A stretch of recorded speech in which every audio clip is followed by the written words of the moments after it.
आपके लिए ऐसे ऐसे शर्मनाक काम किए जाएं कि उनका तस्करा करते हुए इंसान को शर्मिंदगी महसूस हो। आपको आपकी करैक्टर असैसिनेशन इस तरीके से की जाए, आपकी फैमिली की जाए, आपकी माँ बहनों की कोशिश की जाए, इस किस्म की करने की, ब्लैकमेल करने की कोशिश की जाए। ये चीजें मौजूद हैं आइन में कि आपने आबरूरेजी कैसे करनी है, आपने ब्लैकमेल कैसे करना है, आपने इसमत दरी कैसे करनी है, आपने डराना धमकाना कैसे है,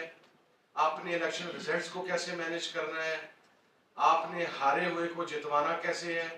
आपने किस जज से अपनी मर्जी का फैसला लेना है। ये तमाम चीजें आइन में मौजूद हैं, लेकिन वो आइन हमारे सामने नहीं है, वो हमसे मख्फी है। वो जो लोग आइन को कागज का रद्दी का टुकड़ा समझते हैं, ये उन्होंने अपने आइन के अंदर कुछ चीजें लिखी हुई हैं और बड़ी जान फिशानी के साथ, बड़ी मुस्तैदी के साथ